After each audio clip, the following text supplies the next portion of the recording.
বাসায় থাকা কোরবানির গরুর মাংস দিয়ে বানিয়ে ফেলুন এমন একটা বিফ সাসলিক। এই সাসলিকটা বানাতে খুবই কম সময় লাগে, খেতে অনেক সফট এবং জুসি হয়। গরুর মাংসটা কিউব করে কেটে নিয়ে দিয়ে দিব সামান্য লবণ, 1 চামচ সয়া সস, 1 টেবিল চামচ ওয়েস্টার সস, হাফ চা চামচ আদা বাটা, হাফ চা চামচ রসুন বাটা ও 1 টুকরো লেবু দিয়ে খুব ভালোভাবে মেখে 2 ঘন্টার মতো রেখে দিব। এবার 1 কাপ পরিমাণ পানি দিয়ে চুলার ফ্লেম লো রেখে আস্তে আস্তে মাংসটা সিদ্ধ করে নিব। মাংসটা পুরোপুরি সিদ্ধ হয়ে গেলে এবার কিউব করে কেটে নেওয়া আলুটাও সিদ্ধ করে নিব। আলুটা সিদ্ধ করার সময় খেয়াল রাখবো যাতে বেশি নরম না হয়ে যায়। এবার পেঁয়াজ, আলু ও মাংসের মধ্যে সয়া সস, টমেটো সস, সামান্য চিনি ও লবণ দিয়ে খুব ভালোভাবে মেখে একটা স্টিকে গেঁথে নিব। আমি এখানে আলু ও পেঁয়াজ ইউজ করেছি, আপনারা চাইলে টমেটো, ক্যাপসিকাম, পেঁয়াজ মানে আপনাদের যা যা পছন্দ সবকিছু এখানে দিতে পারেন। এবার সামান্য অয়েল ব্রাশ করে একটু সময় নিয়ে আস্তে আস্তে করে ভেজে নেব।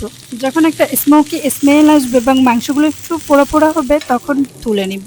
ব্যাস রেডি হয়ে গেল আমার প্রিয় বিফ সাসলিক। আজকের মতো টাটা।